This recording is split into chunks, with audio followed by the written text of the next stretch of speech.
Welcome to the Intoxication Station. I'm Raymond again, filming along with Derek. How we doing today, Derek? Doing well, doing well. Now, before we started recording, you were mentioning that you just got back from training. You want to explain to the people exactly what you're training for? So, I like to pretend to be strong, like 3 to 4 times a year. I do competitive strongman. Nice.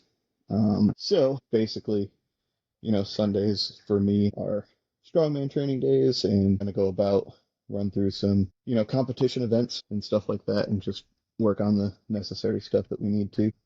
But it's kind of today was it's some log presses, frame deadlift, threw a sandbag a whole bunch of times over a bar, like a 14 or a 15 and a half bar. God. And you call it sandbag, so it's not like it's crazy heavy, but it's still throwing it 15 feet in the Yeah. air. And then, just finished off with a terrible training partner that decided that we should absolutely burn out our triceps. Um, and, we kind of go a little off script sometimes through our training.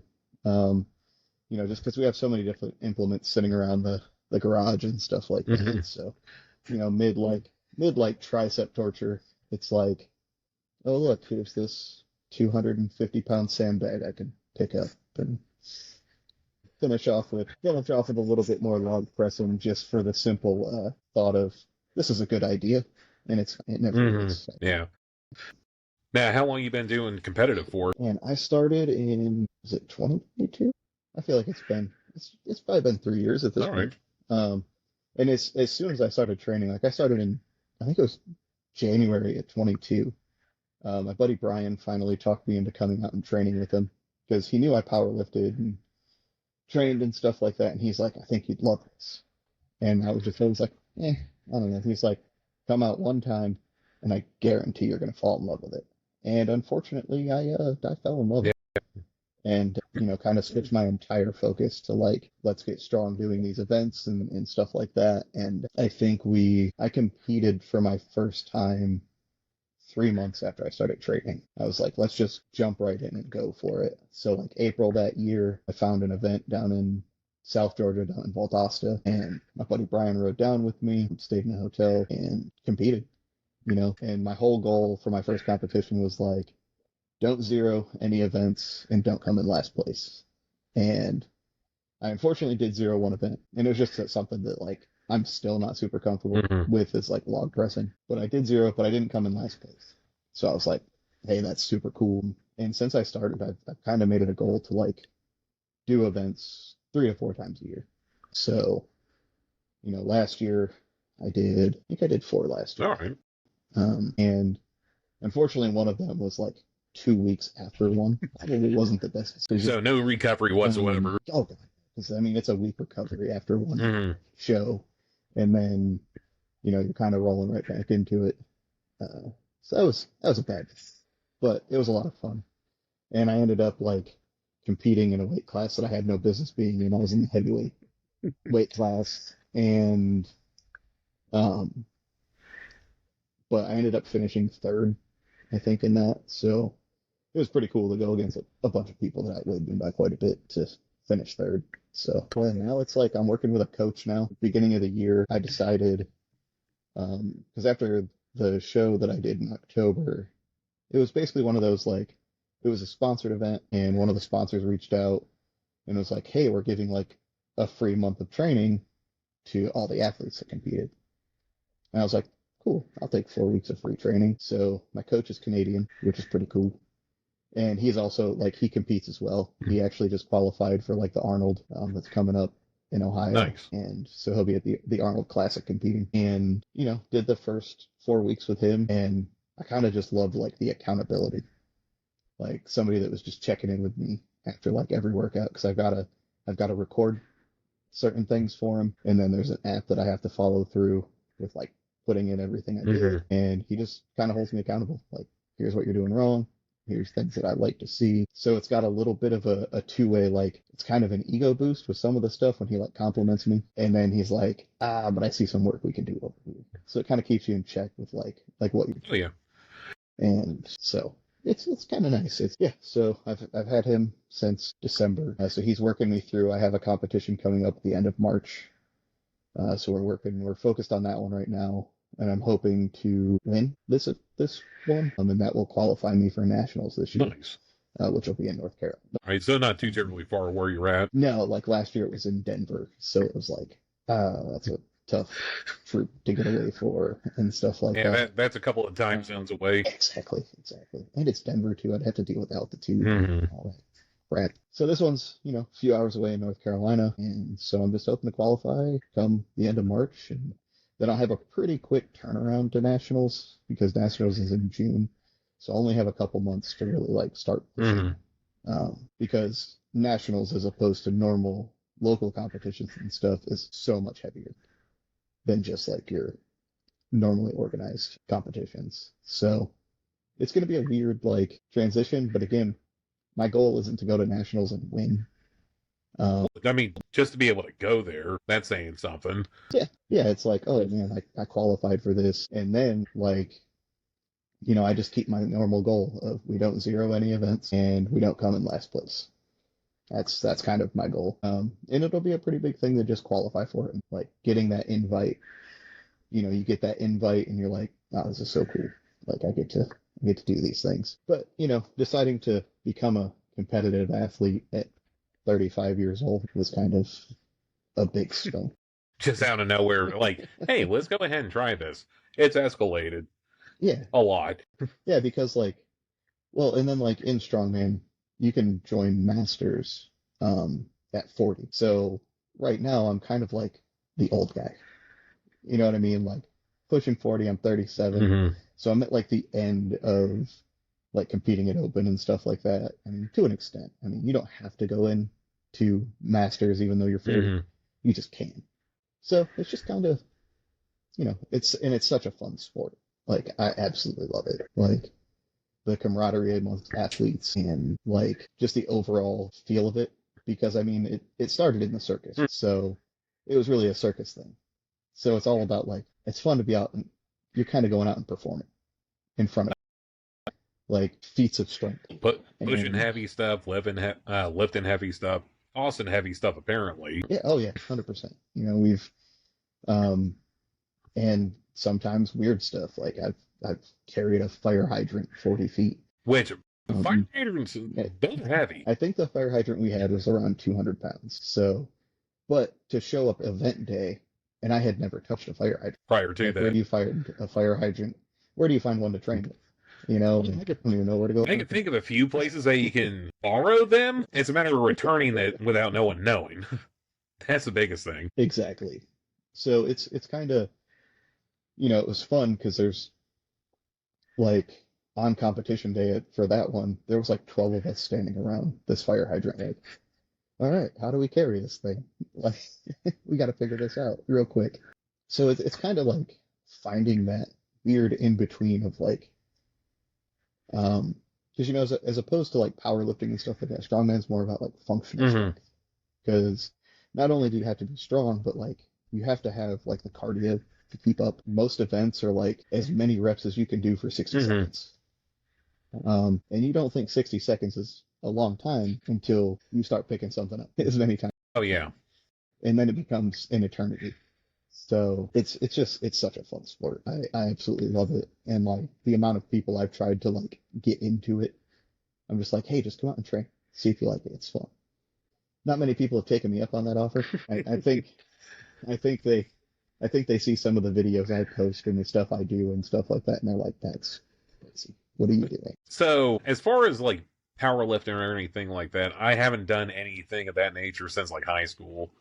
But the thing that makes me cringe the most is the overhead military presses.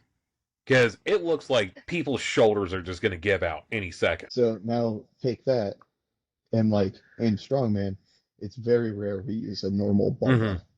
for anything. Most of it's an axle bar, which is like a thick, 2-inch bar or a log, and you're dwelled between a 10-inch and a 12-inch log that like you're having to clean off the ground and then hold it on your chest. And there's no breathing when that thing's on your chest. So it's such a different world of, And luckily, I mean, the sport's it's always been kind of popular because of like World's Strongest Man and stuff like Hmm. that. But like, it's still not like huge. Most of the competitions I go to that are like kind of local here in Georgia, they're, a max of like 50 to 75 athletes. And most of the time they're sold out and like you do compete, like there's 50 people there competing. Hmm. Um, Sometimes they're a lot smaller.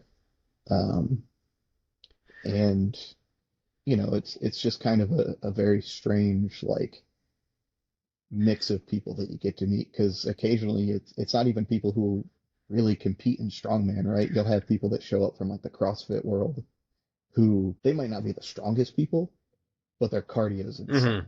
So if they can move the weight, like their cardio is going to blow me out of the Right. water. And but then you'll see a lot of people, and a lot of times with these local shows, you get people who it's always their first competition or anything like that. And the cool thing that I've found with Strongman is like everybody there is kind of willing to help. Like if you don't really know kind of what you're doing or how you're willing to like you're trying to figure out how to pick this thing up or move it or whatever, you're usually going to have a huge group of people That's like going to help you along the way. there that are willing to help. Yeah, absolutely, absolutely. Which is such a different world from like powerlifting, Hmm. right? Like you go to a powerlifting meet and everybody's just kind of to themselves, like their own little clique. Hmm. But it's so I just think it's a different world of people, and I mean everybody's got their people who like to kind of keep to themselves and all of that. But I mean, I see no purpose in that. I'm not a huge people person, but like going to those shows, like even I kind of open up and I just, I like to meet everybody that's there and stuff like that. So, Well, have a then fun. be able to actually speak with people on common ground as far as what how do they train, how versus how you train, how like all that stuff goes. Because I mean, even when it comes to lifting things up and putting them down in rapid succession, there's still techniques behind it that not everybody has perfected. So Absolutely, it's always absolutely. So cool to be able to see how people got from point A to point B while going that entire line across as well too. Because at the end of the day, yeah, it's all for the same 100%. goal. Yeah, I mean, really, all of the competitions I've done and stuff, it's like my main goal is to go and have fun. Hmm. That's that's kind of all I want to do. Like, there's that competitive aspect to it, obviously, and I'm super competitive. But all in all, I'm like, man, I just want to go out and have Hmm. fun. Like this is, and I think I may have said it the last time we were together, but like, the event that I did last October, like my 9-year-old son competed with me. So he got to compete and stuff like that. And like, that's super cool to watch all the kids compete. All these shows also have the women competing as Hmm. well. And I mean, I watch some of these women, I'm like, good God, she's stronger than me. Damn So She-Hulk. yeah, exactly. It's crazy, man. Like, and I've gotten the chance to meet some like professional, like even strong women and stuff like that. And meeting them, I'm just like, oh God, I don't think I'll ever be able to do some of the things that I've seen you do. Hmm. So it's it's a fun world. We have a good time, and like I've made some good friends doing it as Hmm. well. So that's a big plus as well. Well, you said that you're not a people person, but I've yet to see you around people and be like, yeah, we're totally getting the hell out of here. Yeah, you're like you work well with people. It's just I get where you're coming from. Yeah, Like I'm yeah. I've always been really good with mhm. people. It's just not my Oh yeah, preference. one of those things that you can Um, take it or leave it. yeah, yeah. I mean, I much prefer the sanctity of my Hmm. property over being Hmm. somewhere, especially with a large group of Oh yeah. people. However, like if you put me in the situation and I feel even somewhat comfortable, like I'm more than willing to be Hmm. social. And but the more people, the quicker it is for me to like not want. Oh yeah. Well, So social battery is definitely a thing. Yeah. Like so yesterday, I just got done filming with Ryan. One of the guys that we used to work with. Got done filming with him a little while ago, but yesterday, Strickland and I we went to the Vero Beach Craft Beer and Wing Fest in Vero Beach, and that was a fun time. Unfortunately, we didn't get any wings, but we did try out all the different craft brews that were there, and there were some pretty unusual ones that I didn't think that I would like, but it ended up being pretty tasty overall. I would have to say probably the best one that stuck out to me was a garage brew. Guy didn't have a company or anything. He just did it for the passion of brewing, and he called it a Florida GPS, which stands for guava passion fruit sour, and it was so good. It was such a good sour. It'll definitely wake you up. Like, yesterday was a really nice day overall. It was a little overcast, had moments of sunniness, so you weren't getting beat up by the sun the entire time, and it was a beautiful 72, 73 the entire day. So it was an all around great time to be outside or outdoors. If it was a little bit hotter, we probably would have dipped out sooner, or if it was a little bit chillier, probably would have tried to speed run through it. But all in all, it was a great time. I would have to say there were close to 70 vendors in total between wings and craft brew stands. It was a lot of fun. It was a lot of fun. I would definitely see myself doing that again at some point or another. Just a matter of seeing what else is out there for this year. Because apparently there's an entire forum that Strickland follows with different beer festivals that happen throughout the state of Florida. So we'll try to hop on one of those. It's still in the process of editing all the footage because it was a lot from several different points of view, several different cameras and whatnot. Just trying to make sense of it all. But all in all, it was a fun time. Hopefully, it gets up here pretty soon. That's awesome. Aside from that, so last time that we talked, Icon had started up a Wisp. How's that going? That's going great. We're in the phase right now where we've started marketing. Big push to really get it going. Nice. But things are going really well. Nice. We're really pushing forward and making a lot of things happen. Becoming a fun. I'm sure it's definitely not a dull moment up there. Absolutely. Never. No, yeah. So, outside of Strongman, outside of the beer fest that Strickland and I attended, like, what else has been going on in your life? Outside of not that much work. I don't. Yeah, man. It's not often that I really do much anymore. I guess one thing that we have been doing, talked a ton about it or anything, but like we've been a part of a church here in Georgia for like I think it's 5 years at this point. Mm-hmm. And when we moved, it kind of turned into like when we moved up north, it kind of turned into a bit of a commute. So it was like 70 minutes regular to get down there. Mm-hmm. So we kind of weren't going every week and stuff like that. And my wife and I both felt like at some point we're gonna have to stop going. And that kind of happened in December of last year where we were just kind of like, really, it's just hard. Really felt like we just shouldn't be going. So we kind of went in for one last time, told the pastors and stuff like, hey, this is going to be our last week. It really sucks, but this is kind of what we got to do. And what was funny is like, my pastor pulled me aside and he's like, hey, listen, I'm going to tell you something that you kind of have to keep like super quiet right now. All right, cool. And he's like, we're actually planning on planting and starting a church up in Jasper, which is only like 35 minutes from us. So like cut the time in. Mm-hmm. And he's like, would you guys be interested in being a part of it? And I was like, yeah, like absolutely. Sounds awesome. And so since then, they talked about it and made sure that they were going to do it and stuff like that. And it's full go. And we've actually been like once a month now, we're kind of meeting with everybody who's going to be a part of it. And, we've kind of involved ourselves in like planning a church in Jasper, Georgia. So we're doing that. Our soft launch for it is supposed to be in August of this year. And like our big grand opening will be like January of 26. Nice. So super stoked about that.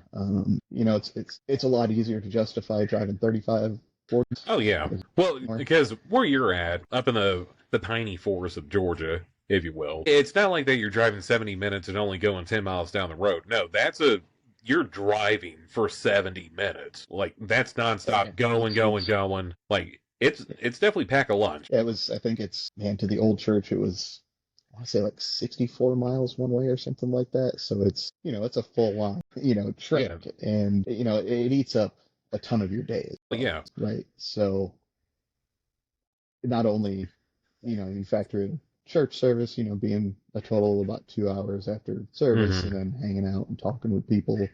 And then you're talking another 2.5 hours of just driving. So there goes 5 hours of your day Well, in and one shot. that's 5 hours Like, on a good day. so hit any traffic or anything, you're completely screwed. Trust me, Um, I'm all familiar what traffic is. so but no, and that's something we've, like, because we were super bummed about having to leave our church. Hmm. Because we found it a little more difficult coming further north to actually find a church. Um, we're not super big into like the whole denomination Hmm. thing. Everything, everything up this way, it's a little older, a little more country, and it's a lot of Baptist and stuff. And I'm not cut out. Oh yeah. So So if you want to explain to the people what, like the kind of church that you go to versus what people would traditionally think with a church, because from the conversations that we've had in years past, it's always been more of a modern style, like more just well modern take on churches on where you go to. So if you like to explain to the people why it yeah, would be like it was a because it sounds like that was a bit of a detriment to be able to leave that church. yeah.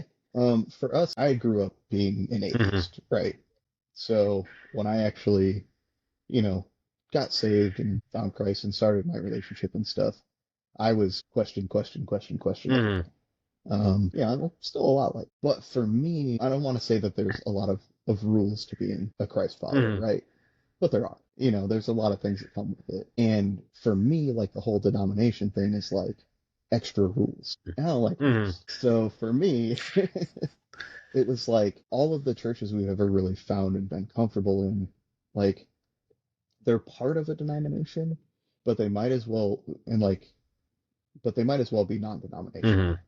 Hmm. So it's really just finding a church that we're comfortable in that like teaches the Bible and only the Hmm. Bible, and is a little more modern in the worship style and stuff like that. My most of the churches we've been involved in, my wife's been on the worship team and stuff like that. Um, and so for us, it's just always been kind of like we have to find a place where we're comfortable and can be involved. I don't like to go somewhere and not be Hmm. involved. And we've been to a few places where it felt like, we just really don't fit here. This doesn't feel right. And then also we have to take into the fact that we have 5 kids, so our kids have to be Hmm. comfortable. Like we've ruled out a couple places when we first moved here to Georgia because the kids were like, we didn't like the kids. All right, fine. We won't go back. Heck, I ruled out a church here in Georgia because we went there and a guy touched me like 4 times. How so on the touch and like accidentally bumped into you Like, or just touchy like feely? coming up and putting his hand on my Mm. shoulder and like to talk to me and stuff like that. And I'm like, dude, you don't know me. I don't know you. Don't touch Hmm. me. I didn't want to just like flat out be like, don't touch me. Like just trying to be respectful and just being like, haha, and kind of pulling myself away. But like as soon as we left there, I was like, no, not gonna Too happen. touchy feely. Like I don't know you. Don't touch me.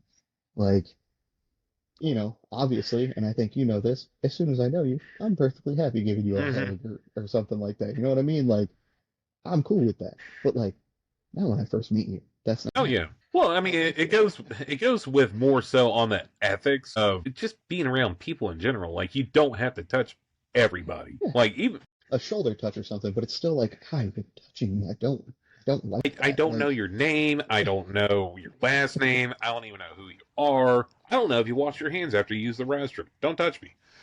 exactly. So it's just one of those things where it's like, finding that comfort. And then like, the church that we're currently at and that we're going to be helping plant the church and stuff, like, dude, myself and the pastor are like super good Hmm. friends. Like he's a great guy. He's awesome. And like to the point where like I think we make people uncomfortable sometimes. Well, that's a sign Um of a good friendship. yeah, it's literally like, I'll post something, on like Instagram or Facebook or something, and he comments something like sexy beast or Hmm. something like that. I happened to notice one day, one Sunday we're in church and like his wife had this shirt on that said dibs on the pastor. And I was like, yo, like that's hilarious. So I actually went out and bought the same exact shirt. And like I think at the time I was traveling, so I was gone for a couple weeks, and then like I came back like 3 weeks later and I wore that shirt. And like he saw it and he laughed and then hugged me and everything. And then his wife saw it and was just like, oh my God. Well, and so that's one other thing about the church that you go to. Like, you've sent me pictures of you wearing a kilt whilst at church. Oh, Which growing up at growing up in the South, going to church and whatnot every Sunday, like you had fine dress, wear a suit, be presentable, yada yada yada. Like, I'm fairly sure if I ever came across a church that allowed kilts of all kinds and colors and whatnot, I would probably join in with it too. Because I'm pretty sure the day I wore that shirt, I was wearing my camouflage kilt. I can go back on social media and like I'm wearing it in this picture as well. If I can't show up somewhere and wear what I'm wearing right now, then it's not the place oh for yeah, me. If I can't show up in a cutoff and some shorts, like it's not oh gonna yeah. happen. Well, I mean, Like, ultimately, despite you the viewer may feel on religion, it's not about the outward appearance, more so on the inward appearance, as far as like being an actual decent human being.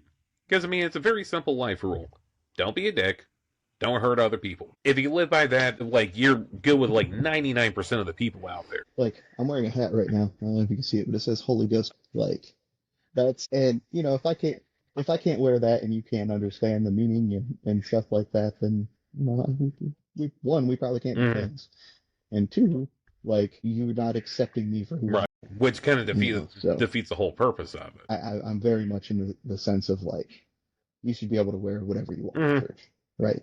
Like it doesn't matter. Like as long as you're there for the reason you're supposed to be there to build a relationship with God, then why does it matter where you're mm, at? God isn't looking at your outward appearance. He wants to know what's in your heart and everything. So why are we judging this off of like how good of clothes I can the type of hat, or the fact that someone is wearing a hat. Because so my family used to be not avid, but we used to go to church fairly regularly back when I was growing up. And there was a guy that came in one time. I remember it like it was yesterday, even though it's been like 30 years ago. And brand new to the church, never been in the church at the time. And one of the members goes up to him and says, "You can't wear a hat in here. You're in church." Guy got up, walked right out. And I don't blame him either, because if I was on my journey to find Christ and I was picking a church to start off with, that would have been a bad experience overall. The same thing applies with restaurants. Same thing applies with other businesses that you may go to, especially mom and pop operations. Because the last thing that you want to do is go into a place, spend your time or your money or both, and get a bad experience off rip. Like, that's not Absolutely. cool. Yeah, I mean, I remember growing up, being old enough to be able to go like to a club. But I mean, technically, I wasn't old enough to be there. The ID were old enough. Exactly, or just the people I was Mm-hmm. with, whatever. But like, even like going to a club and like they have a dress code, Mm-hmm. and it's like, heck, we saw it in Miami when we went to try to go to that pool hall, and they're like, no cutoff shirts or tank Mm-hmm. tops. But then like you get in there, and every female in there is wearing a tank top or a cutoff, and it's like, what? Like, what are we What doing kind of here? double standard? What kind of double standards going on here? Yeah, I want to be comfortable too, So, but it's just, for me, like when it comes to churches and stuff like that, it's like you can't have that judgment of you got to wear a certain thing. I'm even as far as like acting a certain way. Mm-hmm. Um, because you don't always know somebody's relationship or what they're going through or something. And for me, some of the things I do in my life might not be construed as the most Christ-like Mm-hmm. or whatever, but I know where my heart's at. I know my relationship. Like, who are you to say, like, just because I swear Mm-hmm. sometimes or the music I listen to or whatever, it's, I'm sitting here talking about Jesus and I'm wearing an outcast. Oh, Outcast is amazing. Honestly, I wish they would come back out with a new album, but I really don't think Very, that would happen. I mean, Andre 3000 tried to drop that one album where it was like flutes and weird instruments and didn't rap a single Mm-hmm. verse, and that was so disappointing. Well, he's always been more the indie one of the group, as far as like more. Well, Andre 3000.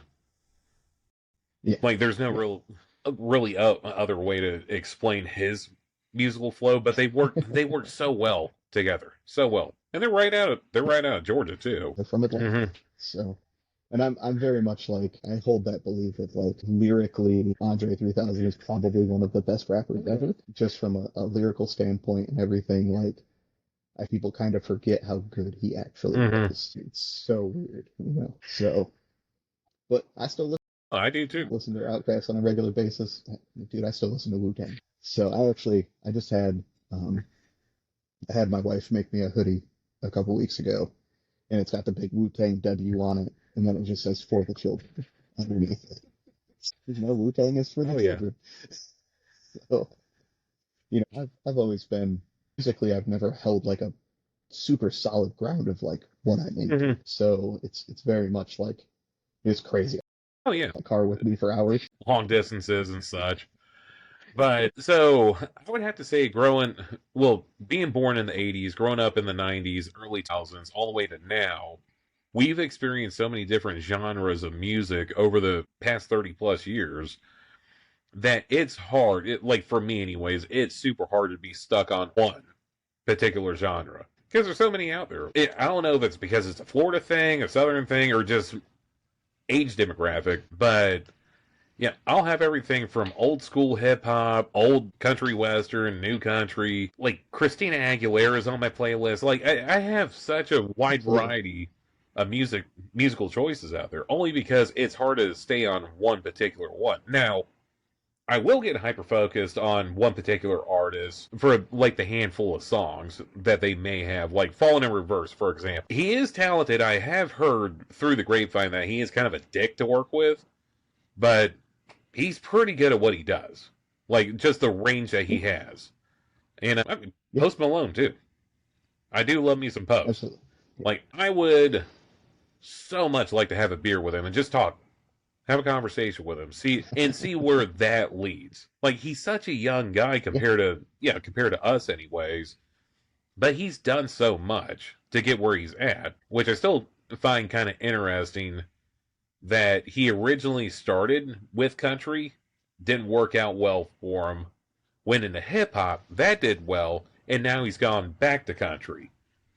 Like, talk Yeah. about a swing. And he's good at it. Like everything. Hmm. It's kind of crazy that like how thoroughly talented. I mean, I was never super big into like his hip hop side and stuff like that. His songs are just kind of Hmm. cheesy and a little ridiculous. But I understood why people liked it. You know what I mean? Super catchy, Hmm. super, Well, just all those things. decent beats and such. And Yeah, like yeah, lyrically, if you were to read all the lyrics on some of this earlier stuff, yeah, it's kind of copy and paste, repetitive and whatnot. But he was able to do it in a way that, as a young artist, I'm not a huge fan of a lot of young artists much anymore. But he did it. He nailed it out of the park. yeah. I mean, like what the song that made him famous was White Iverson, Hmm. and I couldn't tell you a single word from that No. song, but I know the beat's super Hmm. catchy. Like every time I hear it come on, I know exactly what it is. You know what I mean? Like, It catches the ear. and yeah, and to me, like that's kind of like because we're the same age, right? Hmm. So it's when you grew up in the through the '90s and the early 2000s and stuff, like rap was like the main thing, right? We had so many different artists that came out during that time. You had your Cash Money, your No Limits, like it was just all over the Hmm. place with rap and hip hop. And then being somebody that's originally from New York, I had like New York hip hop, West Coast hip hop, like it was just all intertwined. And I think for me, hip hop has always been a staple in my Hmm. life. Like even though I got into like super heavy music early, hip hop has never left.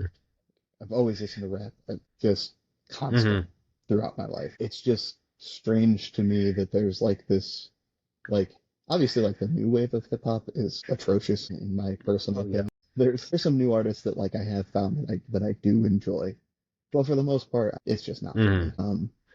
But I will say the progression they've made in like beats and stuff, some of it I'll listen to specifically for the musical aspect of Hmm. it. Just like the beat arrangements and how good some of the producers and stuff are now, not necessarily caring about what the lyrics are and stuff. Like in my opinion, they make some phenomenal hit Hmm. music. Like stuff that's super easy to work out to. Um, didn't really get into in that aspect. And now if car audio was still like a really big thing, some of those producers are making some things that would make car audio a lot. Oh yeah. Well, so it's not that car audio isn't big anymore. I mean, there's still big culture in car audio.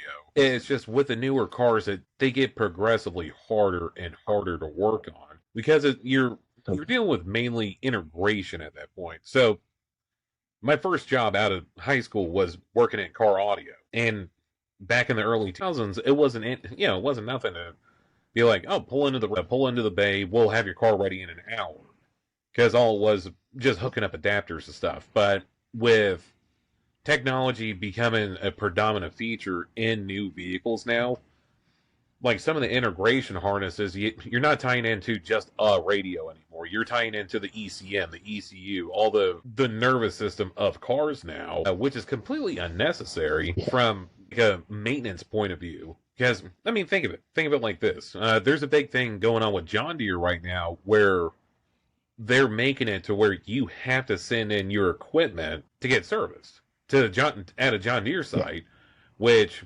yeah, it's one thing if it's a lawnmower that you ride around in your yard and you cut your quarter acre of grass or whatever the case may be. But when you're talking about farmers that have thousands of acres trying to transport tens of tons of equipment at once, it's not as easy as that. Plus, transportation costs, transportation fees.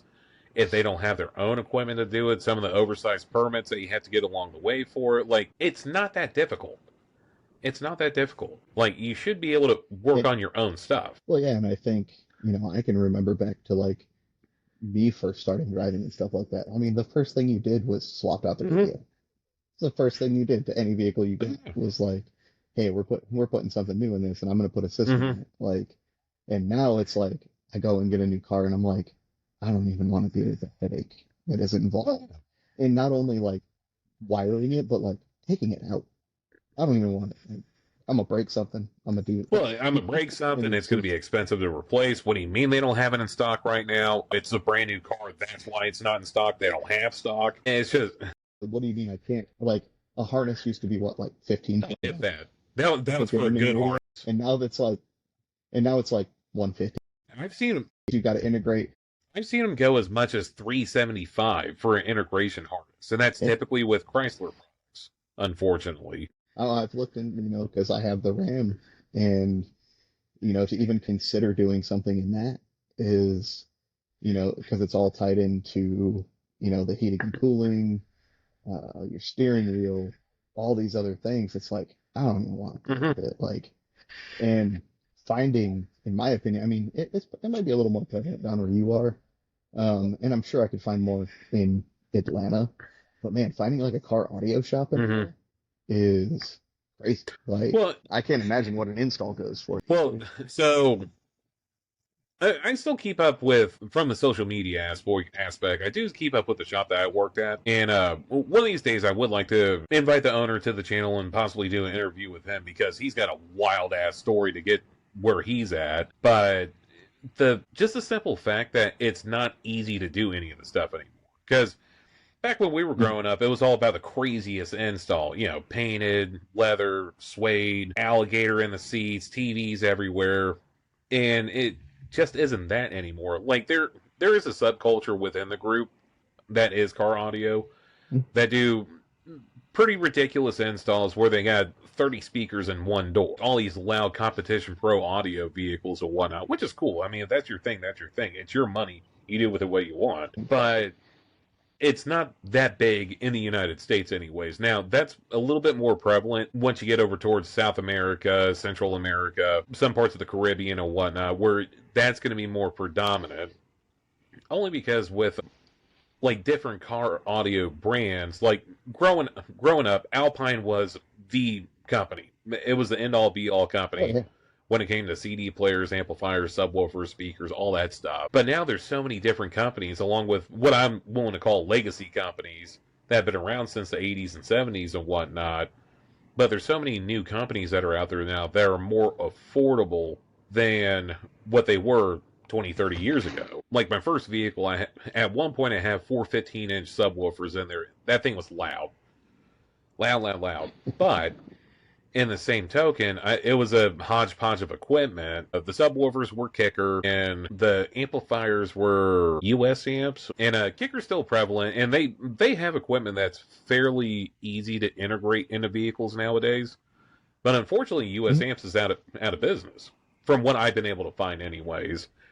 Because I've been wanting to try to find the amps that I had from back in the day, and they just don't make them anymore, Yeah. which is a shame. Yeah, it would be similar to, I don't know, Plymouth, for example. Yeah, Plymouth made decent stuff up until about mid '90s. Well, Plymouth's not around anymore. It would be nice to see them come back, but I mean, look at Chrysler now. The only thing they make is a minivan, which I'm surprised they haven't dissolved into taking the town and country and making it the Grand Caravan and just looping it in with all the other Dodge products. It's not even the Town and Country anymore. The only thing I believe they have is the Pacifica. Other way around. So the Pacifica doesn't exist anymore, but the Town and Country does. But Yeah, I just happened to be on a site the other day, and I think the Pacifica is that the only is one? the key one now. I think so because they have it like they have the normal version and they have a hybrid. Well, so I remember when the Pacifica came out, it was more of an SUV / crossover that had actual doors on it, and I don't know how it evolved into a minivan, but I see them all over the place down here. Well, being that I'm so close to Disney, it's kind of expected with rental cars. Well, and I think it's crazy too is a lot of the companies don't even make a minivan anymore. A handful of them still do. Toyota, Honda, and Kia. Yeah, the Carnival. Which, not gonna lie, the thing does look pretty nice for a minivan. It doesn't look bad. And but like Ford doesn't have one anymore. No, they have the Transits, but and that's what they have been putting a lot more R&D research into is the transit vans. Because I mean, let's face it, most of the transit vans are going to be on a global platform, so it's a matter of just shipping them over from wherever they're manufactured elsewhere over here and calling it a day. At least in North America, anyways, with the smaller transits that they have. All those come from the UK, where I believe the bigger transits come from, well, they come from the UK too, but predominantly from like Germany and whatnot. And you want to talk about a nightmare to work on. I seen a video with the bigger transit that to replace the rear brakes, you have to pull the entire axle shaft out just to replace the rotor. Like, why? That is unnecessary. Maybe have a set screw in there. Make sure that the lug bolts are tight. Like, it's not that hard. My wife has wanted a Transit for a while. Just having a larger family and stuff like that, and especially everybody being like a lot more grown now and everything. Like the minivan just doesn't really have the room.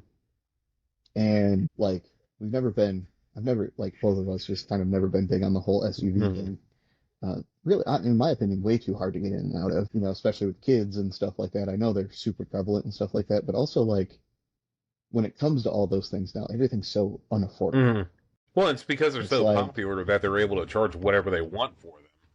I mean, hell, let me do a quick Google search, but I'm pretty sure that most like a Ford Expedition is going for an obscene, obscene amount of money. And then you got two models of it, being the Expedition and the Expedition Max. And it'll probably say like, starting at like 40, but you'll never find one that's like 40. Oh, no. No. Well, and the thing is, you're never going to find one at that price unless you order it. And then after dealer fees and everything, you're still having to paying $10,000 over what the number is. Yeah, like I got to pull it up on Google right now. For a 2025 Ford Expedition Max, MSRP $6,500. You get a 3.5 liter V6, which I mean isn't a terrible engine short term, but I have heard absolute nightmares long term with that motor. As far as there's a channel that I follow where they exclusively work on F-150s, F-250s, and whatnot. They have what they call the $10,000 service that at I think like 150,000. Yeah, probably closer to 200,000 miles on the motor. They have to replace all the gaskets, all the seals. I'm talking from the heads, everything. All that has to come off just to replace all the seals and everything because it starts leaking like a sieve after a while. But yeah, starting at 65,000 for the base model, then to the platinum model, you're looking at 77,430. So 77,430. And for the King Ranch model, you're looking 86,655. Almost 90 grand for a fucking SUV. Like, no. It's exceedingly wild, especially when you factor in what I'm probably going to have for my next vehicle. Not too proud of it, but considering the line of work that I do, being a rideshare driver, it makes more financial sense, or business sense anyways. And that would be the Toyota Sienna minivan. Because, yeah, Toyota has been a leader when it comes to hybrid technology with the Prius. We all hate the Prius. That's pretty universal. Hey, the new ones look really The new ones are definitely different looking, and I'm still on the fence with them. I don't know if I like them. I don't know if I don't like them, but they are a vast improvement over the Prius. The Prius that first comes to mind whenever you hear Prius. Everyone knows that car. Always gets stuck behind them on the road somehow or another. But I mean, even with the Sienna minivans, okay, let's see. They got a lot of options. So with them, they start off at 39,185, so just shy of 40, and then max out at around 46,640, so 47,000, which is a lot more obtainable with better fuel economy and hybrid technology and whatnot. Granted, you may not have the same capabilities as an SUV, but I mean, let's face it, no one gets an SUV to do SUV stuff. They're just hauling groceries back and forth, and well, for the basketball team of a family that you have, yeah, just hauling the family around. Plus, you can get they're just overall lower cost to operate. Plus, with the bigger SUVs, you have to get SUV or truck tires, which those aren't cheap. Whereas with a minivan, you get just regular passenger car tires. So instead of spending $3,500 on a new set of tires, maybe able to get away with under $1,000, depending on the tires that you go with. I just replaced the tires on our minivan last year, and I think it was like $600, and they're a decent, Nice. 60,000 mile tire. Not something like super name brand, but like came recommended. And yeah, I think it was like $600 out the door. Which I mean, that's a lot easier to come out of pocket for than. Well, so I had a Chevy Silverado. Unfortunately, I don't have it anymore. But out of the 18 months, almost 2 years I had that, I went through damn near 3 sets of tires with it. Mainly because I went with oversized wheels. Factory had 20s on it, and I upgraded to 24s, which, dope looking truck. It looked great. But if I didn't drive it, it would have been a little bit more cost effective for ownership. But there's certain things that you don't cheap out in life. A good tailor's one. A good barber is another, and tires are definitely the top, especially for the amount of driving that I do. And I went against that rule. I went with cheap tires, and I burned through 2 sets of cheap tires. It would have cost me the same to just go with a better set of tires than it was with the cheap ones. Granted, they were the truck handled great, but it was such soft compound, considering I was driving 75, 80,000 miles a year, that I would just burn through them. Yeah, went through 2 sets of tires in 1 year, which is nuts. Which I'm about to, on my new vehicle that I have now, I ordered the tires. They should be in this week. I didn't skimp out on the tires. I went with BFGs all the way around.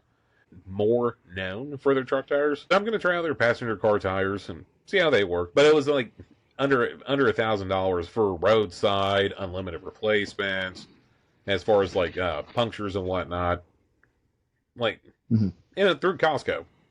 Do love me some Costco. Nice. Yeah. Well, between Costco's and Sam's Club, but if it's one thing that I've noticed over the years, Costco's are consistent across the board. Yeah. In a sense that you're going to get the same experience no matter which one that you go to. Kind of like Waffle House. Like, I am certain that once you go to Waffle House for the first time, you get the same server and cook every time that you go to any Waffle House. I've been in a lot of Waffle Houses. Yeah. If the cook doesn't have a cigarette tucked behind their ear, get out. That's a cop. Exactly. But like Costco's are very consistent in the experience that you get, whereas with some of the Sam's Clubs, it's kind of dependent on the area, if you will. Because like the Sam's Club that's not even 2 miles away from my house. I'm not a huge fan of going to that one just because it gets ratchet quick in there, which I never thought Ratchet and Sam's Club would be in the same sentence, but it gets weird. It gets real weird real quick. Whereas the one in Daytona, which is like an hour and a half away from here, it's a nice experience over there. Always has been, always will be. Like I'll pop in there on occasion for like cheaper gas, but overall I'd much rather drive a little bit further to go to Costco. But then that's just my personal take on it. Yeah, I know we have a few Sam's Clubs around here. I've yet to be in any of them. I have two Costco's that are 45 minutes in either direction, So you're right in the middle. and they're both nice. They're both like the same experience every time. You know it's going to be busy regardless of when you're in there, but I can still count on $1.50 on the books in a drink. And you get the drink whether you want it or not. Exactly. And then like I can also depend on like, again, being from New York, not a big fan of most pizza places, but like their pizzas at their food court, and it's $10 for a pizza. Yeah. And not So like a like small I can, pizza I can either. feed the kids. No, I can feed the kids, with a single pizza. I mean, most of the time we get two, but that's dinner for later. Oh yeah. Like all the leftovers. So, you go to Costco and you're going to spend. I don't think I can get out of Costco spending less than like $300, unfortunately. Yeah, but with that But $300, you got a lot of stuff. yeah, I'm usually looking at like 20 pounds of chicken, 10 pounds of beef, like all the veggies we need, butter, like all those things where I'd rather buy it in bulk because it's going to be cheaper, and going to last me a lot longer. You get out of there and you're like, you don't feel bad about it. So $300 in Costco is vastly different than $300 at a Publix. Or just a standard grocery store for that matter. Like whether it be Publix, Kroger, any of them. Yeah, but let's be honest, Publix is wild. And obviously, you're from Florida, and I'm new to the South, but I know pub stubs are everybody's favorite. Yeah. And don't get me wrong, they're fantastic. I love them. But like, that's probably the only thing I'm going to go into. So where Publix comes into play for me is pub subs being one.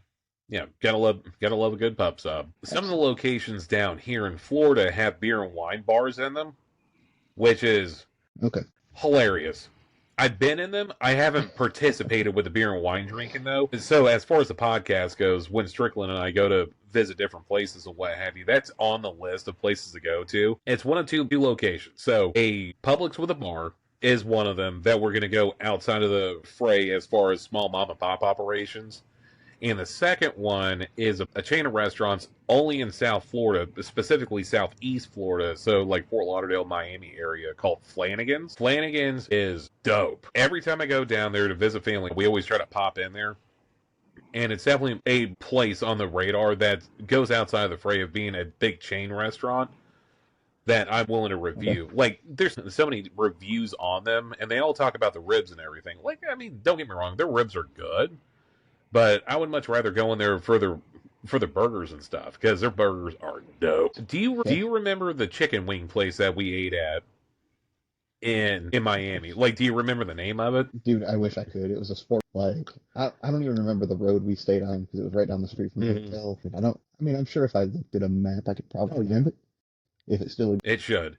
So the place that I'm referring to, Derek and I had a project that we did down in South Florida for a power provider down there, and right across adjacent from where we were staying at was a sports bar, and you got something different, David got something different, but I went with the wings, thinking that, oh yeah, I mean 10 wings, I wasn't that hungry. Well, they weren't chicken wings, they were chicken thighs, and that was a delightful experience because then things were fire, absolute fire. You can't go wrong with that. I mean, you get all the complex proteins, you get all the simple carbs, and like it was a good time. It was good. But so on occasion, I'll go through and try to recreate that, but instead of using like peanut oil or anything to fry them up, I'll take my chicken thighs, season them, and then fry them in bacon fat. You want to talk about a good time. And then season them after they get. I do that with like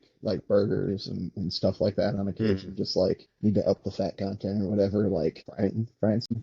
So the wonderful. Well, it's a wonderful way to season something without doing anything extra to it. Plus, you Yeah, have the added benefit yeah, of having bacon afterwards. I mean, it's a win-win in my opinion. exactly, exactly. I mean, we're the type like I know that there's a jar of bacon grease like in my refrigerator Hmm. right now that I can just go pull a scoop out of and fry with it. Because if you're just making bacon, I'm not gonna throw that No, away.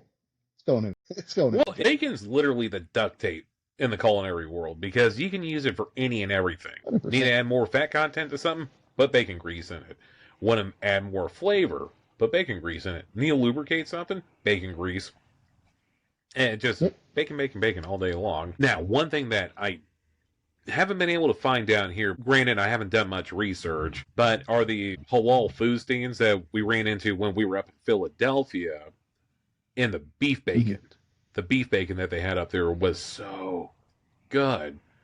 But I haven't been able to find it anywhere outside of Philly. I imagine if I went to a bigger city, bigger than Orlando, anyways, like Miami probably has it down there, or I could probably come across like a kosher deli somewhere and be able to find it there. But I don't know how to describe it other than it.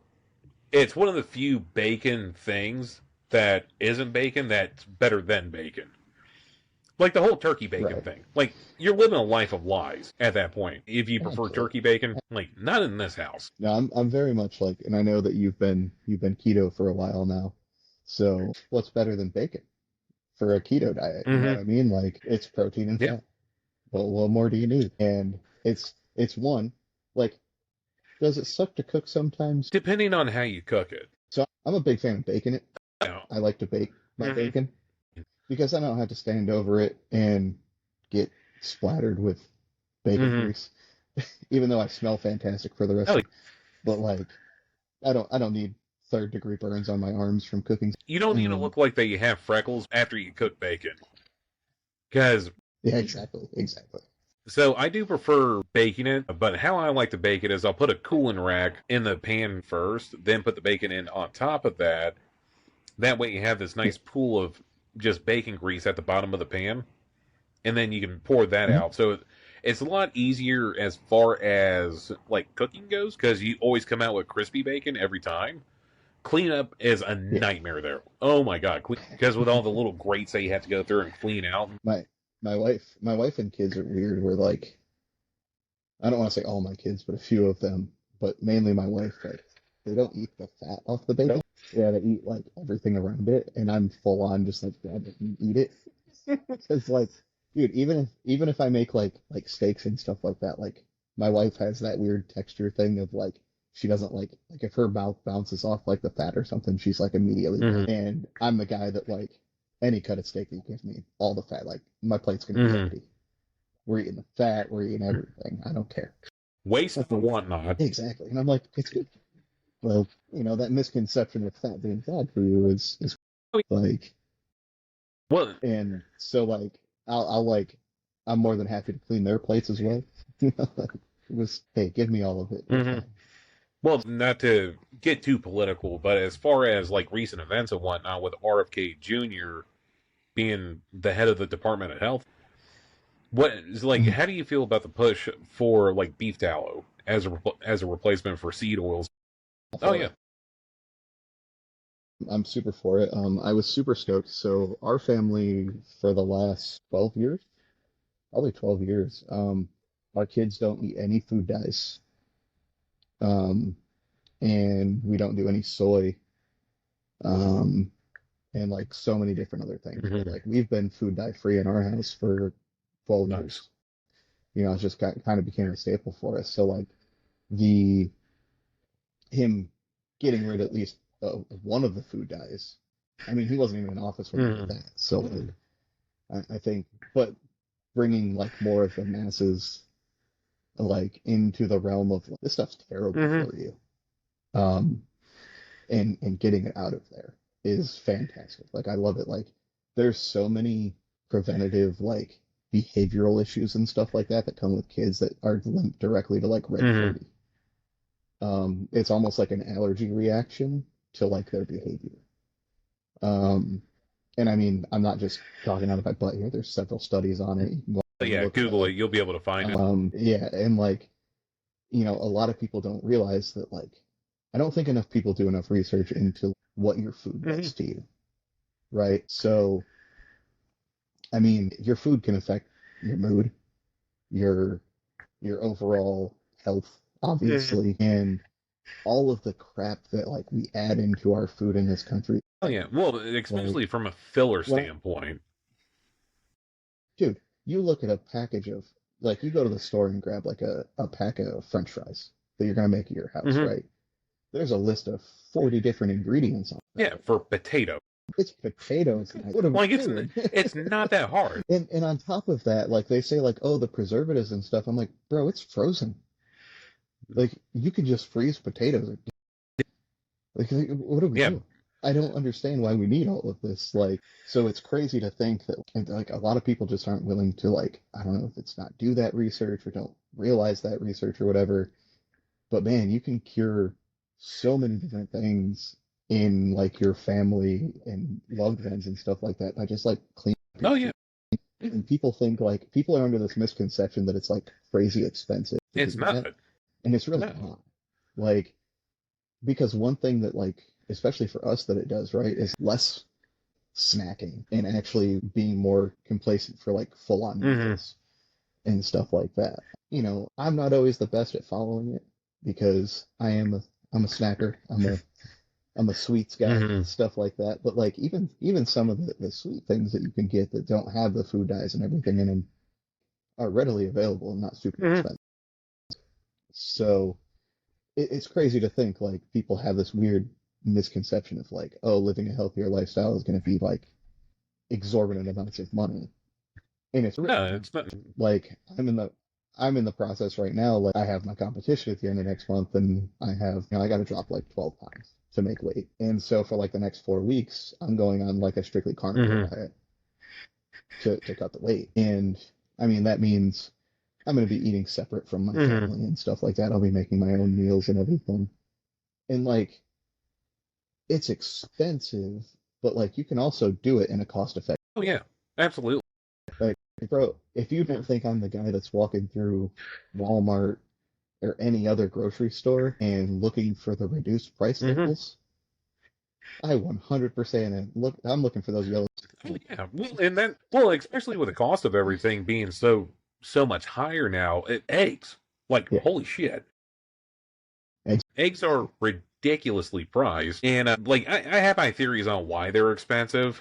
Just so happen to be anyways. But in the same token, yeah, like I'm fortunate enough to have a couple of chickens. I don't have a lot of chickens. I only have three now. But yeah, that's three less eggs I got to worry about on a day by day basis. With that being said, I've heard that there's a lot of like health benefits with going towards like duck eggs, Yeah. turkey eggs. They're like chickens aren't the only ones that produce eggs. There are other fowl out there that do produce eggs.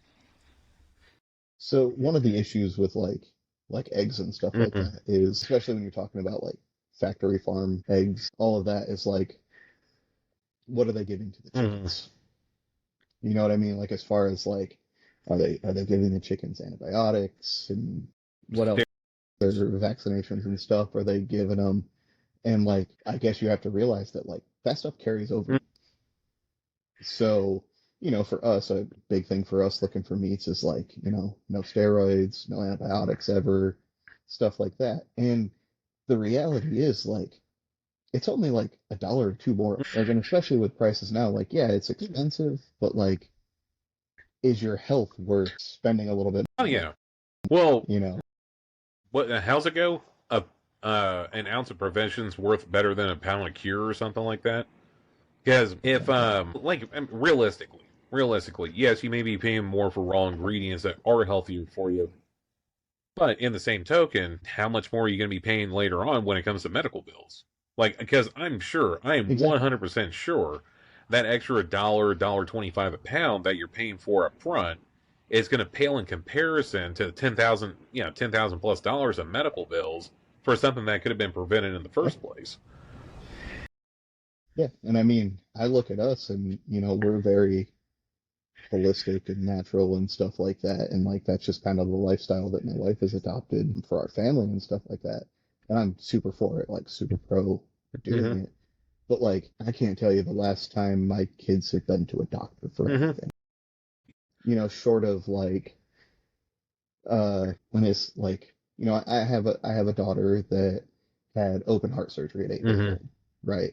So like once a year, once every 2 years, I think it's like once every 2 years at this point, like she has to go see a cardiologist. That's preventative. I mean, like that's not just like seeing it. But like the last time any of us had a prescription filled for anything, like I guess I had one filled for me in 2019 when I broke my Oh leg. yeah, I remember that. Whenever you drop kick the door. Yeah, exactly, exactly. But like, I filled that prescription. I took the painkillers twice, realized that it made me feel absolutely horrendous, and stopped Hmm. taking it.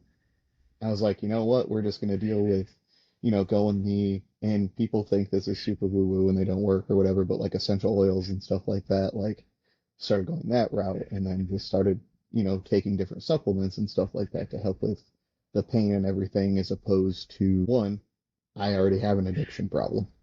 So why do I want to be taking Hmm. painkillers? It's probably not the best idea for me. Let's not get hooked on those. Um, but it was like how they made me feel. I was just like, I don't like this. But like, in my house, we don't even take Tylenol. We don't take ibuprofen. We don't take any of that Hmm. stuff. Like, we do everything naturally. And it's rare that my kids are ever sick. Like my kids aren't in public school, which is where a lot of sicknesses Oh come yeah. from and all of that. But there's still around a ton of kids all the Hmm. time.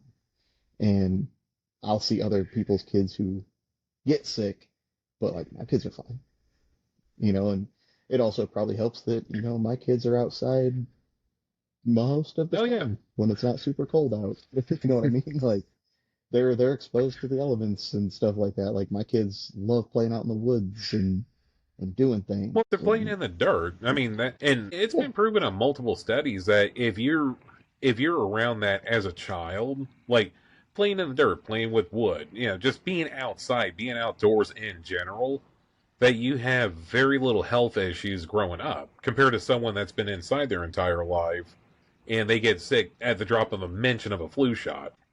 yeah. And it, And like I've never been big on like, I think for us growing up, the old thing that they say now is like, oh, I drank out of a water hose when I was a mhm. kid. Yeah, I did that. I did that. Yeah, same here. You just Like, gotta run the hose. why would I go inside? Yeah, I'm already outside. I don't want to track in dirt or anything. I mean, you just got to run the.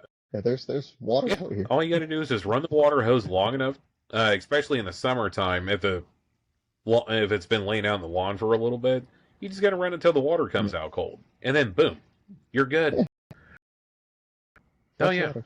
It's yeah. perfect. Doesn't matter if there's a You couple know, of frogs so just chilling in the hose or whatnot. You'll be fine.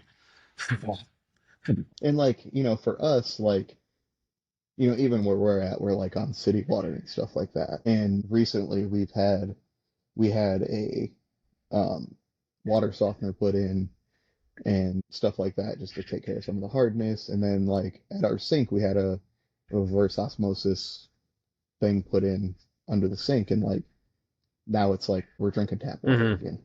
We're not, because we originally went to like the Berkey, and we had the Berkey on the counter, and that's where all of our like drinking water came from and everything. And then we finally just bit the bullet and went through the whole thing to make our water Hmm. better. Um, I don't know if you've ever done any research into that, but it's kind of crazy where they put Well, water. yeah, yeah. Because so I'm fortunate enough to live on well water, which I mean, some people think well water in Florida, your water must smell like a bunch of rotten eggs and what. I'm fortunate in enough way that I don't deal with that issue. Of course, with that being said, I do have a filter on the house. It comes directly off the well through the filter before it goes in the house, and I replace the filter once a month. Maybe a little bit Yeah, longer if I forget it, or if I know that I'm going to be busy the week before I need to replace a filter, I'll replace it prematurely.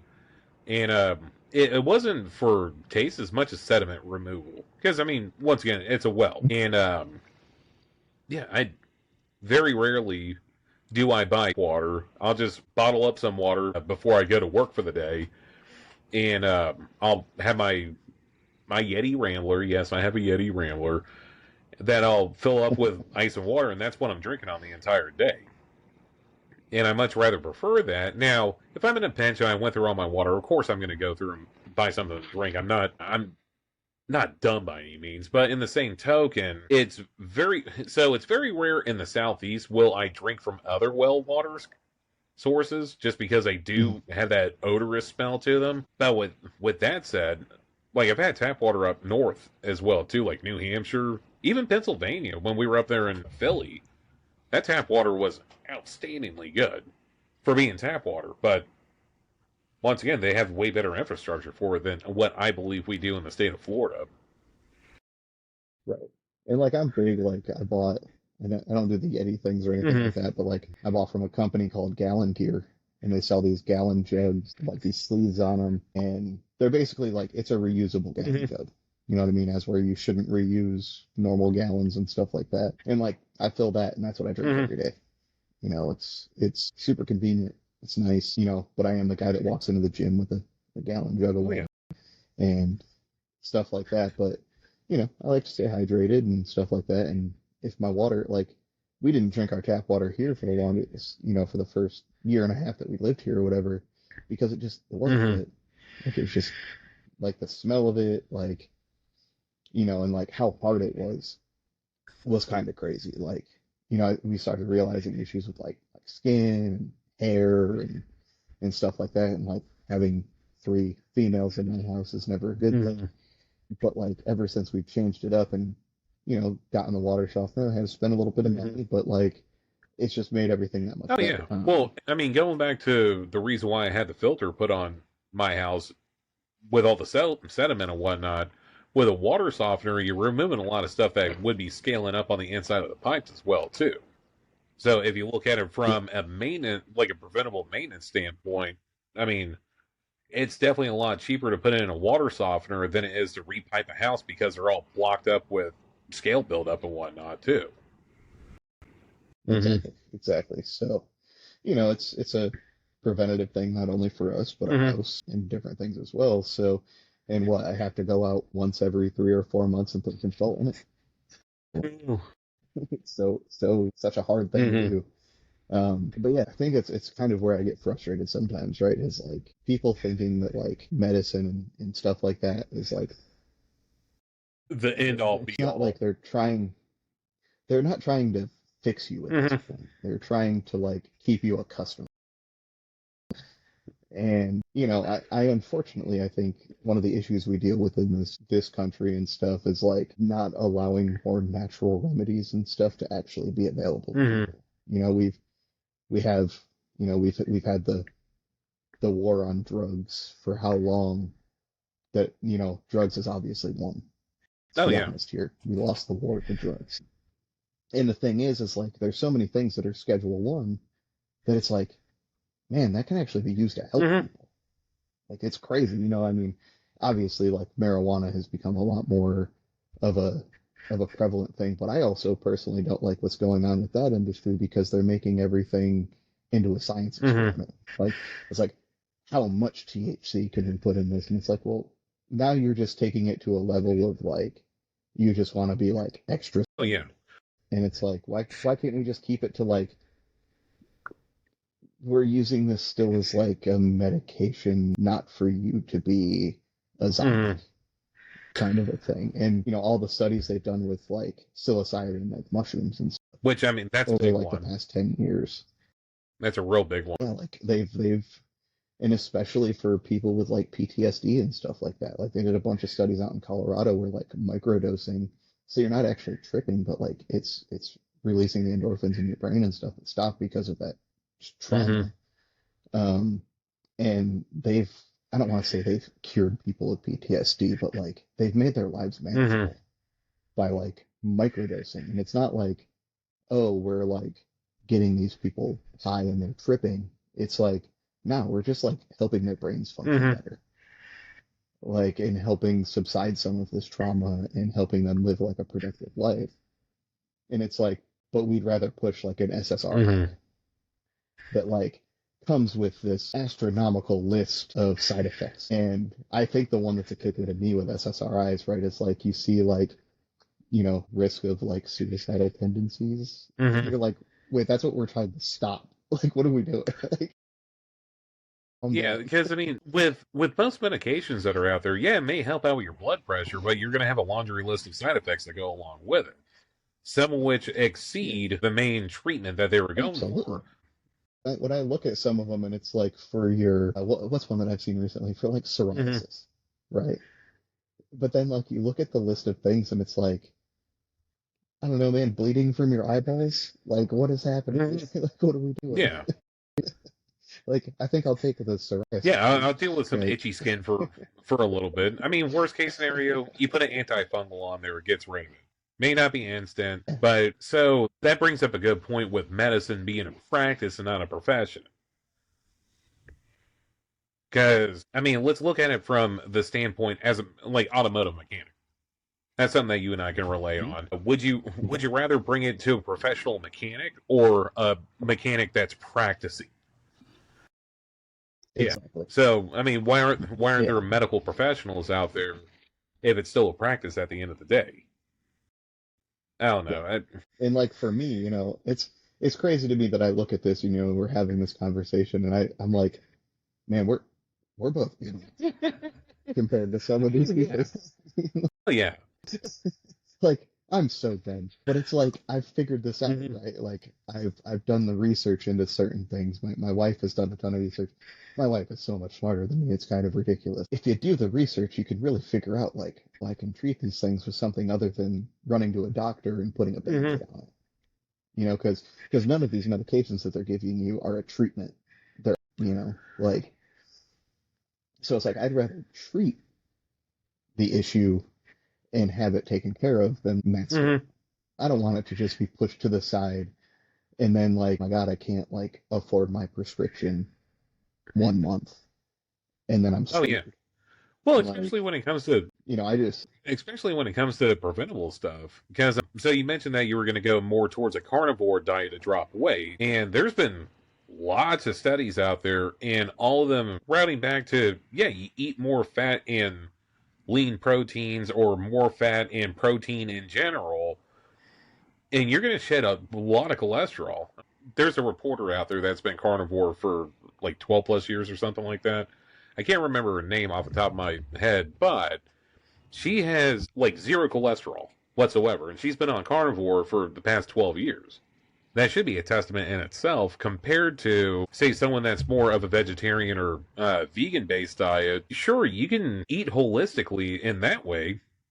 Some of it for religious purposes, sometimes for dietary restrictions, like actual dietary restrictions, like they have a immunity to animal proteins or whatever the case may be. But it really isn't super healthy as far as going vegan. It really isn't. I had a friend of mine back in the day that she had the allergy to like the animal Hmm. proteins and stuff like that. Dude, she hated it Oh, yeah. so much. She was miserable. She'd see us eating stuff and like burgers and stuff like that, and she's like, I almost want to raise Hmm. it just to see, you know what I mean? Like, She hated forced into being vegan, you know what mhm. I mean? which, She's like, I want that. which I mean, there are people that do need to go more that way when it comes to dieting. But to say that you're doing it because it's better for the environment, or to say that you're not hurting animals in the process, that's a load of crap. Oh No, yeah, no. that is such a So, load of crap. dude, I love animals, but you know what? Oh yeah, Delicious. there is a fine line with what is pet and what is food. Not all pets Yeah, can be food, but all food can be pets. yeah, Yeah. absolutely. And like, I look at it, man. I'm like, I've got 5 dogs, I've got rabbits, I've got chickens, I've got all these things, right? But like, my rabbits are free. Hmm. Like I bought my rabbits specifically to have Yeah. big rabbits. Like yes, the ones that we have that we're breeding are pets, but like those babies, Yeah. that's Num food. nums. Right. I'm also in the camp of like, we've again, we talked last time, I'm clearing out some of my property and stuff like that, and eventually we're gonna have cows and stuff like that. And we've already talked to the kids where we're like, hey, like they're not Mm-mm. pets. That's eventually Hmm. food.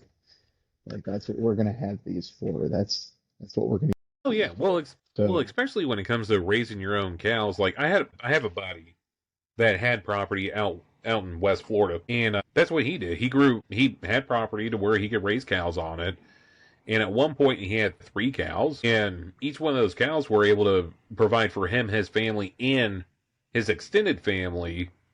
One cow lasted an entire year. Now, granted, you have to have a big enough freezer to hold all that meat, but still.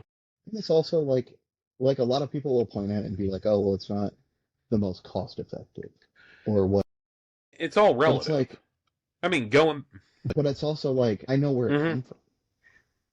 You know what I mean? It's not just, thinking like what I'm getting from the story is exactly what they're telling me. I know what it ate. I know what it had.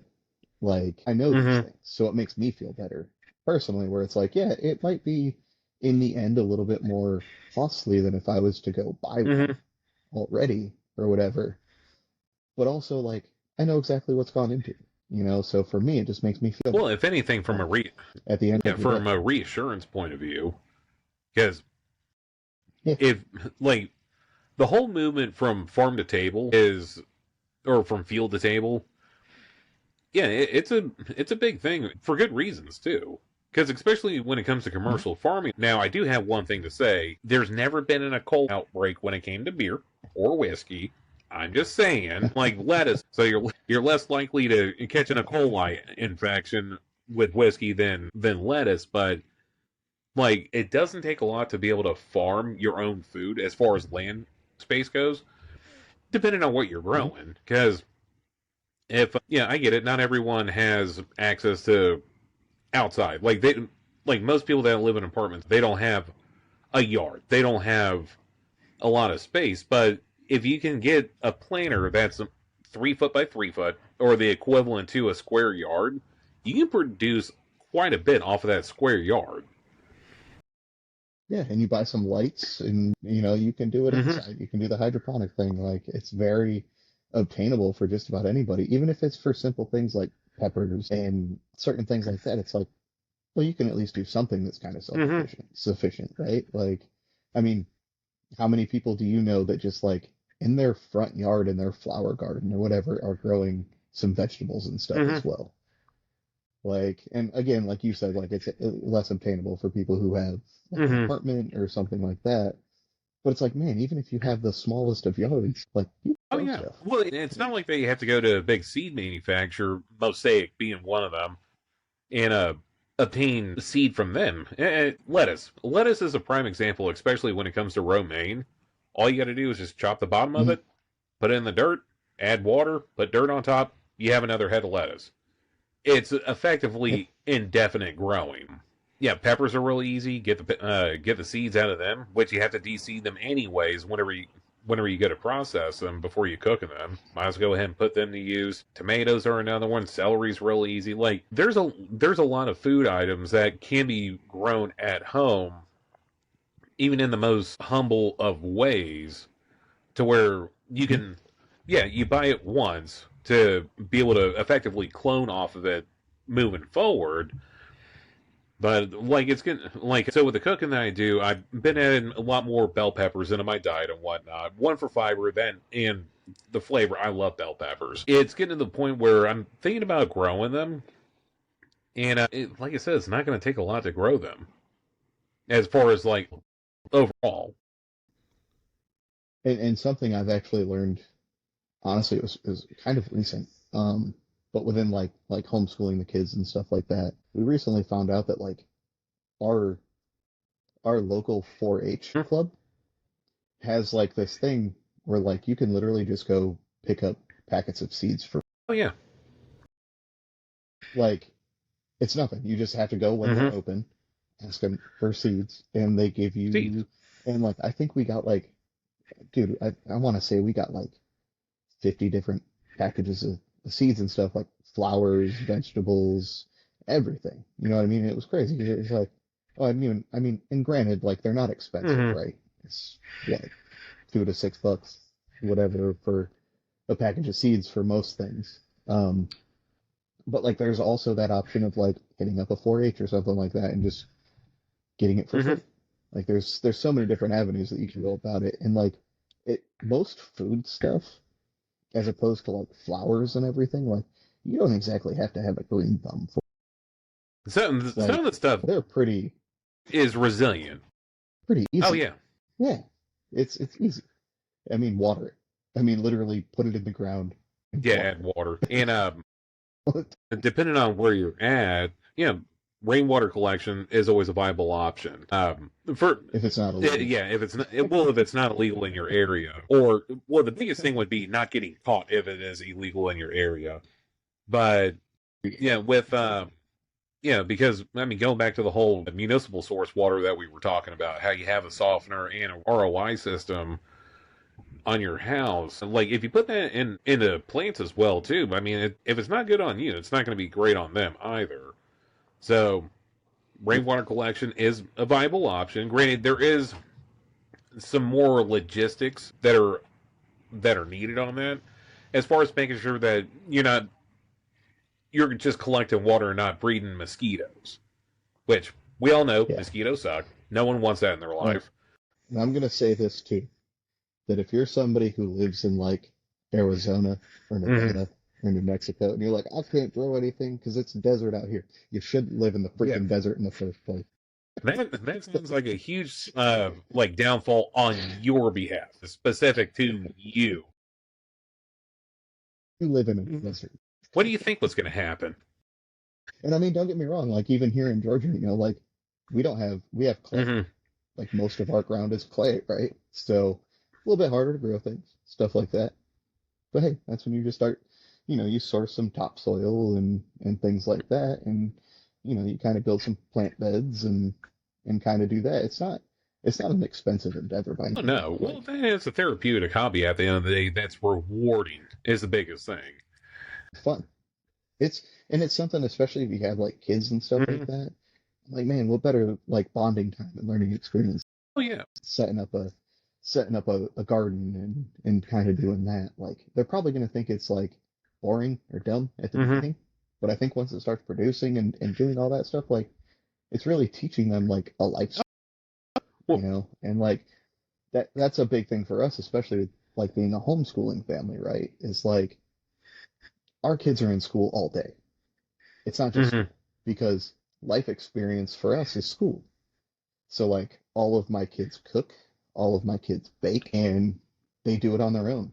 Like we just yesterday, we were gonna go have dinner with another family, and we kind of brought it as like, hey, we'll bring this, this, and this, and they made another portion of the meal, and like one of the things we said would we'd bring was dessert, and my 9-year-old by himself, no direction, no nothing, baked cookies, Nice. and not just like he made like what are they? They're like cheesecake chocolate chip cookies or something like that. Okay. Like an in-depth like venture, not just like your standard chocolate chip Hmm. cookies. Like, and he did it all himself. Good for Like him. no direction, didn't even have to be out there with him. Like he just did. So it's like I mean that's using the KitchenAid mixer, the oven, all that stuff. And like if my kids are hungry throughout the day and stuff like that, you might find one of them in there making eggs, making oatmeal, like everything. You know what I mean? Like they can kind of be really Hmm. self-sufficient even at younger ages. And I mean, we started all them doing that stuff when they were really young. And now it's like, sometimes dinner is Hey, they hey, do. Dad, what's for dinner? Oh no, surprise me. Okay. Exactly. Well, and we have it set out too where like we kind of all it's basically once a week. So like everybody has a week a month where one day they're making Hmm. dinner. So it's not just on like me or my wife or whatever. And, we set it out. It's like, all right, let us know what you're making so we can make sure we have all the ingredients. But like it's on you're making that dinner. So choose something that you know how to make or, if it's something new you want to learn how to do, we might give you a hand or something like Hmm. that. But like also I do it as like my kids when they're out of the house and they finally meet their own significant other or whatever, they're not going to be worth. Oh yeah. But I mean, like, I want my kids to know how to cook and do these things, even my boys and everything. Like, I've got, I think my wife put up a picture not too long ago that, like, my son, my 9-year-old by himself, like, baked a cake, just wanted to bake a cake. So we were like, yeah, go for it. You know what I mean? And, like, he baked a cake. And, Hmm. dude, good on you, bro. I'm like, I don't even think I could do it because he did it all from scratch. It didn't come out. Oh. Nothing in our house comes out of a box. Nothing in the house comes out of a box. Everything's from Hmm. scratch. So that's measuring, knowing what those measurements mean. That's school. That's math class. And it's all applicable too. Especially because especially because we're like, okay, we need you to double this one. You know what I mean? So if it's half a cup, it's a Hmm. full cup. Like, it's like you're figuring that out. You know, maybe with a little bit of guidance, or I think my kids are pretty smart. They usually figure it out by Hmm. themselves. They know how to double it. They know how to do these things, and I credit that to my wife because again, I'm dumb, and she takes care of most of that stuff. So like, for like my wife, now not only does she work, but she's a homeschooling mom and that stuff, and they go to a co-op once a week and everything. But it's just so crazy that it's like my kids like are learning general life Hmm. skills. You know what I mean? And then I teach them all the bad. You know what I mean? We'll be driving down the road and my kids call cops for their parents. So Oh, that's hilarious. I'll teach them like the libertarian like tinfoil hat side of things. You Hmm. know what I mean? We'll go Oh through yeah. that. Like, we'll hold down that aspect of it. And not that my wife isn't also on that level as well, because she is, but she lets me teach them. And I say bad stuff. I don't consider it to be bad. It's Stuff that you, not everybody teaches their kid. yeah, and yeah, God, what else? Because like everything that you're teaching their kids, not even people with doctorates know how to do. Yeah. And dude, like you've met my kids a few Hmm. times, and like everybody's always like, everybody still kind of has that misconception of homeschool kids, right? Like, oh, they're weird and they're not social and all that stuff. Dude, my kids are the most social people on the Hmm. planet. Like, my 12-year-old daughter will literally, if you'll listen to her, she will talk your ear off without. She doesn't care who you are. She will just do it. My kids have never been around anybody who wasn't like immediately, you know what I mean? Like, now, granted, they all have pretty good intuition because we've taught them, like they all have pretty good judgment of people and stuff like that. So they know the people they don't want to be Hmm. around and stuff like that. And there's certain people like because we've never forced like affection either. Like we've let our kids do Hmm. that. Like we're never like even with family, it's never like, oh, you have to give grandma and grandpa a hug or whatever. It's what their Hmm. comfort is. I'm not gonna force them to do something they don't want Oh, to yeah. do. So and like, even for me, like I'm not a big touchy feely affection person. Like I'm just not. So like and my kids are. Even sometimes for me, like the amount of hugs and stuff like that is a bit much. I'm like, hey, even though I love you, you're my kid, but like, why are you touching me? But it's just for us. We've always been the type that it's like, it's what you're comfortable with. It's not. It shouldn't be forced Oh, exactly. to be affectionate or And yeah, I think it's one of those things where like some people get upset about it and whatnot, and it's like, well, that's the life we've Hmm. adopted. It's not traditional or whatever, but it's like that's what makes us happy. We seem to be doing that, Hmm. right? So and I'm again, it's just I don't like forcing my kids to do things that they don't want to do. Now, I will sometimes where it's like, all right, you got to get out of the house Hmm. now, but But I mean, what? go play outside, go do Yeah, go something. play in the dirt for a little bit. Throw sticks at each other.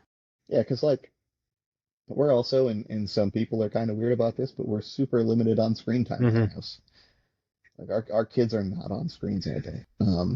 Dude, I don't know if I said this. I don't even have a TV in my house. Like, there's not a single TV in Nice. my house. Like, if they have screen time, like we've got a few tablets and they've got Switches, like Nintendo Hmm. Switches, and we have a projector in our house that if we're gonna do a movie night or something like that, it's there and available. But we made the decision, I think basically when we moved to Georgia that like the focal point of our living room wasn't going to be the Hmm. TV. So we just never adopted having the TV back in the house. And it took some adjustment, but like our kids are super cool. Like they don't care because they'll pick up a book and read it. Oh yeah. Well, So, so when it comes, okay, so from a modern point, anyways, it's not like that it's necessary to have a TV in a house anymore. Because I mean, with also true. tablets, phones, any of that, like you're already going to be looking at your streaming services or your YouTubes and whatnot. Like you're going to be already be looking at that, but it's more likely going to be from a device, not an actual TV. And even when it comes to them having devices, like they are, for however people feel about it or whatever, I really don't care. It's the best for my family. They're super locked Hmm. down. Like my 17-year-old has a cell phone, my soon to be 15-year-old has a cell phone, but one of them has a phone from Gab Wireless and the other one has a phone from Bark. And we control everything that's on those Hmm. devices. Like we control the access to everything that they have, no social media, and very limited use, and it's all Hmm. monitored. And that for me is just keeping my kids safe, right? That's Oh yeah. I'm I don't like the access that, you could potentially have having that device in your Well, hand. and like Like, you said, it's keeping your kids safe more so than anything. Because I mean, the mhm. internet's a weird place. The internet is Oh definitely a yeah, weird yeah. place, and it's not so much as preventing your kids from like having social media and whatnot, but all the other weirdos that are out there. I mean, hell, look at me. I'm on social media now. Like like I'm a face on here, and am I for everyone? No. And I'm very explicit when I say that the content that I make is not for young adults, not for teenagers, not for kids and whatnot. It's specifically for guys that are my age, anywhere between that 25-year-old to 50-year-old group. Like that's where my main emphasis is with doing the Mhm. channel. Because one, it's more relatable. You're not going to see me doing toy reviews as far as like opening like Fisher Price items or anything like that, because that's stuff that I don't do. On the other hand, Dog, that would be super creepy oh too. yeah, super damn creepy. Now, with that being said, if I were to get a new grill or get a smoker or even make a smoker, that's what I'm going to be. Yeah, that I'm totally doing that. Which I need to find a filing cabinet just because my dad years ago made a smoker out of a filing cabinet. Best smoker on planet Earth. Best smoker ever. As long as it's a four drawer filing cabinet, box at the bottom, empty space, and then have your meats above that, put a little chimney on it, you're good to go. Mhm. So, and like, I'm gonna say it now, like, me and you have talked about like the potential, like, I wanted to start a podcast with one of my Mm-hmm. friends, and I know it's kind of an overdone space or whatever. I just think it's fun to catch up Mm-hmm. with people, and I've had some issues like getting him to commit, but I do think I am going to take that bros in different area codes idea, and I'm just going to do it Oh yeah. myself.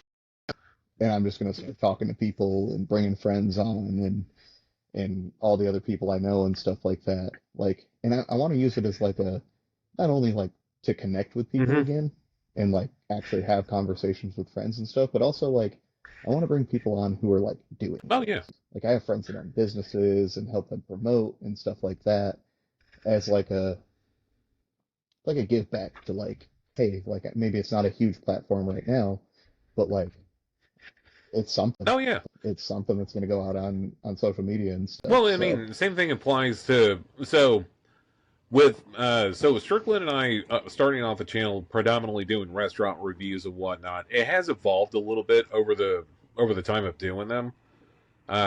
More so leaning towards a more traditional podcast layout, kind of like what's going on right now. But on occasion, we'll do mhm. special events or what have you, just sheerly out of a cost, being more cost prohibitive to do stuff like this. But yeah, whenever you get your channel on there, up and going and whatnot, let me know. I want to be one of the first guests on there, and just Absolutely. get Absolutely. give We'll me do the that. limiting factors on what I can and can't talk about because like provided with my channel there are certain things that I'm not comfortable with on this channel, but that's not to say that what you like to discuss could be completely different or what you think would be good for your Yeah. audience. Yeah. No, I think it's just going to be like, kind of like this, where it's going to be a little more Hmm. open-ended, and it's going to be like a lot of it will be, I want to call it's going to be called Bros in Different Area Codes, and it's strictly going to be like I want to reconnect with some friends that I maybe haven't talked to in a Hmm. while, or obviously it's in different area codes, so like it's people that I know from around the country and different things like Hmm. that. And maybe kind of lost touch or whatever. We just don't talk as much as we normally do. And then, like I said, for like the ones that do have businesses and stuff, it's like, hey, promote yourself. You want to grow any sort of following or whatever, like do it Hmm. here. Oh yeah. Well, So, and it all boils down to it. So it takes a village to raise a kid, and once the kid grows up, he becomes part of the village, and he gives back to the village. That's how I look at this channel. Hopefully, that's how you're going to look at your channel. Like, I'm willing to help you out wherever I can, if I can, and would love to be featured on your podcast as well too. absolutely, absolutely. Yeah, because I mean, like I've mentioned it before in conversation that it can be an overdone space, but you just got to stick out. You got to stick out somehow or Make another, something or different. have content to where people are willing to listen to it. Because sometimes it only Mhm. takes one person. It takes one person to recommend it to one other person, and they recommend it to two people. Then just exponential growth at that point. It's not going to happen overnight, but quite frankly, with with the intoxication station, I like where we've been going with this. It's been all natural growth, no paying for advertisement space or anything like that. It's all been organic for the most part. That Mhm. and well, I may have a couple of QR codes in the back of my car whilst I do ride share. I'm promoting it myself and whatnot. But I mean, that's how stuff happens. Look at Amazon. Yeah, Look at Amazon. They started off selling used college books in a garage, and they've evolved to yeah, a multi-billion-dollar company. They still can't get a rocket into outer exactly. space or capture a rocket, but yeah, that's neither here nor there. But Derek, it's been a pleasure. Absolutely, always is. Brother. So aside from what we talked about, do you have anything else going on in life before we wrap up? I don't think so, man. I think you know, I'm just out here. If you see me on any sort of social media or anything, I post lifting videos.